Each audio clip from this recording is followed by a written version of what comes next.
শুভ সন্ধ্যা। আমি doctor JP Das, জেবিবি news থেকে আপনাদেরকে স্বাগত জানাচ্ছি। আজকে আমরা আন্তর্জাতিক খবর নিয়ে আলোচনা করব, স্পেশালি ইরান ইরাক যুদ্ধ। ইরান এবং আমেরিকার মধ্যে যে সংঘাত চলছে তা এখন রয়েছে চরম উত্তেজনায়। এই উত্তেজনা কিছুতেই কমছে না। ডুবন্ত মানুষ খড়কুটা আঁকড়ে বাঁচতে চায়। ট্রাম্পের হয়েছে সেই দশা। ট্রাম্পের অবস্থা যখন ত্রাহি ত্রাহি, তখন উনি আঁকড়ে ধরেছেন আসিম মুনিরের মতো একটা লোককে, একটা মাদ্রাসা পাস লোক, যার সেলফ প্রমোটেড, তাকে কেউ প্রমোশন দিয়ে জেনারেল বানায় নাই, সে নিজে নিজে প্রমোশন পেয়ে চিফ অফ আর্মি স্টাফ হয়ে গেছে। এরকম একটা লোককে নিয়ে চা খাওয়াচ্ছেন, ডিনার খাওয়াচ্ছেন, লাঞ্চ খাওয়াচ্ছেন, ঘুরে বেড়াচ্ছেন, বাহবা দিচ্ছেন, কারণ সে নাকি ওনাকে এই বিপদের পরিস্থিতি থেকে উদ্ধার করবে আসিম মুনির। কিন্তু বাদশা হচ্ছে আমেরিকান ইন্টেলিজেন্স। তারা বলছে এই লোকটাকে মোটেই বিশ্বাস করা উচিত না। তার আছে ইরানের বিভিন্ন জেনারেলদের সাথে ভীষণ মাত্রায় গভীর যোগাযোগ, যা আমেরিকাকে বিপদে ফেলতে পারে। ইরান, তারা বলছে যে কোনো অবস্থাতেই তারা মর্যাদা বিসর্জন দিয়ে তারা যুদ্ধ শেষ করবে না। তারা মর্যাদা রক্ষা করেই যুদ্ধ শেষ করবে। এবং ভারতীয় তেলবাহী জাহাজে চলেছে গুলি, সেটা নিয়ে ভারত করেছে প্রতিবাদ। পশ্চিম এশিয়ায় একটা গড়ে উঠছে সামরিক জোট, এবং পারমাণবিক চুক্তির সবকিছু চুক্তি নিয়ে অস্বীকার করেছে ইরান। তো আসুন বিস্তারিতভাবে আলোচনা করা যাক। প্রথম হলো যুক্তরাষ্ট্র এবং ইরানের যুদ্ধের লেটেস্ট আপডেট। যুক্তরাষ্ট্র ইরানের যুদ্ধ এখন ভীষণ সংকটপূর্ণ অবস্থায় রয়েছে। হরমুজ প্রণালীতে ইরান তার নিয়ন্ত্রণ আরো জোরদার করেছে, বন্ধ করে দিয়েছে হরমুজ প্রণালী। যে কোনো জাহাজ যার সাথে যুক্তরাষ্ট্রের কোন রকম সংযোগ আছে বা তাকে যদি সহায়তা করে, তাহলে তাকে গুলি করা হবে এবং লক্ষ্যবস্তুতে পরিণত করা হবে। বেশ কিছু বাণিজ্যিক জাহাজ এখন ওইখানে তাদের উপরে হামলার খবর পাওয়া যাচ্ছে। যুক্তরাষ্ট্র ইরানের বিরুদ্ধে নৌ অবরোধ জারি রেখেছে এবং একাধিক ট্যাঙ্কার আটক করে রেখেছে। ইরানে ইতিমধ্যেই হাজার হাজার মানুষের প্রাণহানি হয়েছে, যা এই সংঘাতের ভয়াবহতা প্রমাণ করে। এদিকে যুক্তরাষ্ট্র স্পষ্টভাবে জানিয়ে দিয়েছে, আলোচনা যদি ব্যর্থ হয়ে যায় তাহলে আরো প্রচন্ডভাবে আক্রমণ করা হবে এবং ইরানকে পৌঁছে দেওয়া হবে স্টোন এজে। পরিস্থিতি এখন ভীষণ উত্তপ্ত। বিশ্বজুড়ে তেলের বাজারে হয়েছে অস্থিরতার সৃষ্টি হয়েছে।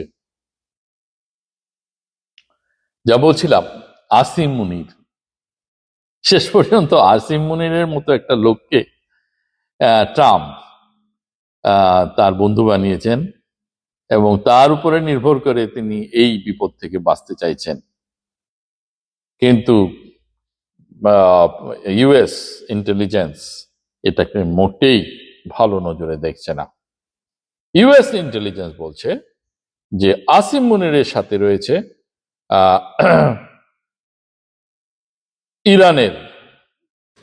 ইরানের বিভিন্ন জেনারেলদের গভীর যোগাযোগ, যা আমেরিকান ইন্টেলিজেন্সকে, আমেরিকার স্বার্থকে বিপদে ফেলতে পারে।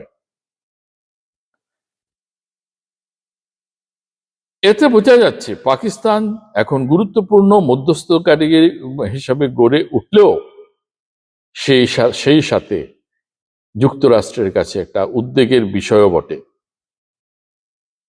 ইরান চায়, স্বাভিমানী ইরান চায় যুদ্ধ শেষ হবে, কিন্তু মর্যাদা রক্ষা করে। সামরিক এই উত্তেজনার মধ্যেও ইরান স্পষ্টভাবে জানিয়ে দিয়েছে যারা যুদ্ধ শেষ করতে প্রস্তুত, কিন্তু সেটি হতে হবে মর্যাদা রক্ষা করে। যুক্তরাষ্ট্রের দীর্ঘমেয়াদী ইউরেনিয়াম সমৃদ্ধকরণ বন্ধের প্রস্তাব ইরান পুরোপুরি প্রত্যাখ্যান করেছে। পরিবর্তে ইরান চেয়েছে একটা স্বল্প মেয়াদী, তারা 5 বছরের জন্য রাজি আছে, 20 বছরের জন্য ইরান রাজি না। 5 বছরের মধ্যে নিয়ন্ত্রণ, 5 বছরের জন্য ঠিক আছে, ওরা মেনে নিতে রাজি আছে। অর্থাৎ দু দেশের মধ্যেই এখনো আকাশ পাতাল মতবিরোধ রয়ে গেছে। যুক্তরাষ্ট্র চায় দীর্ঘমেয়াদী নিয়ন্ত্রণ, ইরান চায় স্বল্প মেয়াদী নিয়ন্ত্রণ এবং সার্বভৌমত্বের স্বীকৃতি। ভারতের জন্য আছে দিকের খবর, ভারতীয় একটি তেলবাহী জাহাজে ইরান গুলি চালিয়েছে। ভারত এটা নিয়ে ইরানের কাছে প্রতিবাদ জানিয়েছে। ইরানি অ্যাম্বাসেডরকে দিল্লিতে ডেকে পাঠানো হয়েছে এবং এটার প্রতিবাদ জানানো হয়েছে। এর ফলে আন্তর্জাতিক রুটে ভারতের জন্য সংকট তৈরি হয়েছে। ভারতের জন্য এটা বিশেষ গুরুত্বপূর্ণ, এই জন্য দেশের অধিকাংশ তেল ভারতের আমদানি হয় এই পথেই। হরমুজ প্রণালীতে কোনো যদি সমস্যা হয়, তো ভারতের জন্য একটা জ্বালানি এবং সরবরাহের উপরে ভীষণ প্রভাব পড়বে। ভারত ইতিমধ্যেই পরিস্থিতি শান্ত করার জন্য আহ্বান জানাচ্ছে।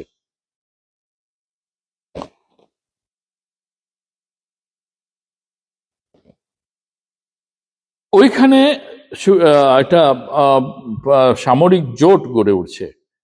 ইরান সমর্থিত সামরিক জোটের মধ্যে আছে ইরান, লেবাননের হিজবুল্লাহ, ইয়ামেনের হুতি গোষ্ঠী, পাকিস্তানও এর মধ্যে আছে। এই পরিস্থিতি বহুমুখী এবং সংঘর্ষের জন্ম দিতে পারে, যা ওয়ার্ল্ড ওয়ার 3 এর জন্ম দিতে পারে। পারমাণবিক চুক্তি নিয়ে ইরান টোটালি এরা অস্বীকার করেছে যে আমেরিকার সাথে কোনো পারমাণবিক যুদ্ধ চুক্তি, পারমাণবিক ইস্যু নিয়ে কোনো চুক্তি হয়নি। পারমাণবিক ইস্যু হলো এখন এই সংঘাতের মূল কেন্দ্রবিন্দু। যুক্তরাষ্ট্র ইরানের পারমাণবিক কর্মসূচির উপরে কঠোর নিয়ন্ত্রণ চায়, কিন্তু ইরান স্পষ্ট জানিয়ে দিয়েছে কোনো পারমাণবিক হস্তান্তর চুক্তি তারা স্বাক্ষর করবে না। ইরানের মতে তাদের পারমাণবিক কর্মসূচি তাদের জাতীয় নিরাপত্তার জন্য। যুক্তরাষ্ট্রের মতে ইরানকে পারমাণবিক ক্ষমতা অর্জন করতে আটকানো অবশ্যই জরুরি।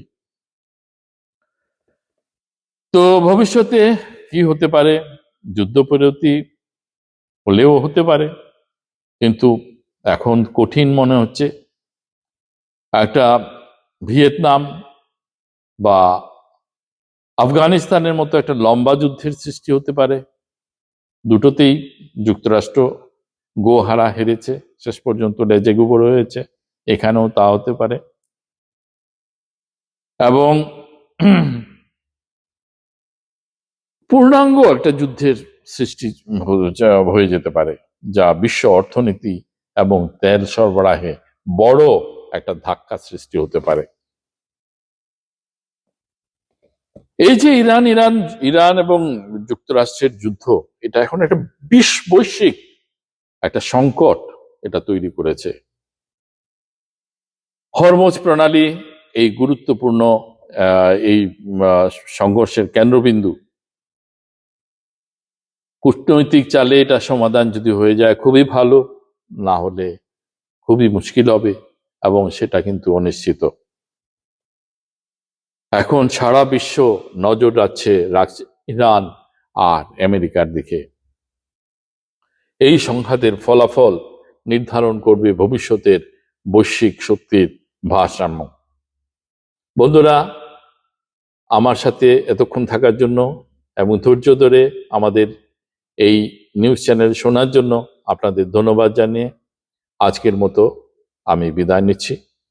আমার এই ভিডিওটি ভালো লেগে থাকলে একটা লাইক দেবেন, বন্ধুদের সাথে শেয়ার করবেন এবং সাবস্ক্রাইব করে দেবেন। আবারও দেখা হবে সর্বশেষ আপডেট নিয়ে। সেই পর্যন্ত নমস্কার।